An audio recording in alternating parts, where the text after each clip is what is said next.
My tenant was laid off work. I gave him a notice to quit and wrote in the date I would begin the eviction process. I decided to be patient and work with the tenant. I called my tenant and asked him if I could buy him a beer. He agreed to meet me at a local bar. I filled out and printed a notice to quit, leaving the date blank, and brought it along with me. I started by thanking him for meeting me and explaining that I'm not trying to be a jerk, but this is a business and my livelihood.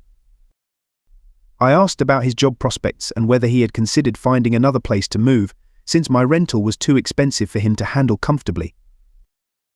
He shared that he had just completed a second interview and hoped to hear back in a couple days. Additionally, his girlfriend had also accepted a new position. Their income prospects were looking up. He also told me that he was now getting joint custody of kids after a bitter divorce from last year, so they would need more space. I offered to help with the search because I know other landlords around town.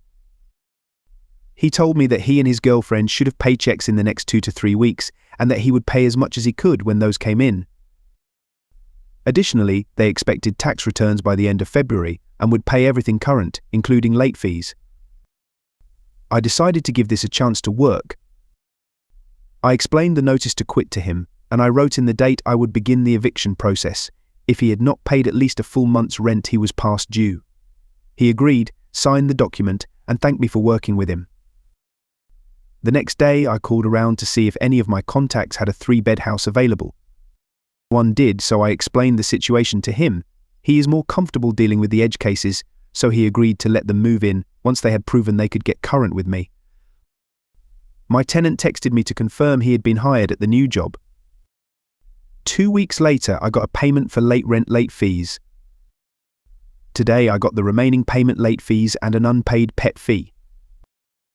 They're now paid completely current, and they're going to be moving into a less expensive 3-bedroom house just down the street. I'm so happy with the way things turned out. I recognize that I took additional risk by being patient with them, but it has definitely paid off in more ways than one. I decided to be patient and work with a tenant who had fallen on hard times and was 2 months behind on rent. The situation worked out well for everybody, and I've now been paid in full.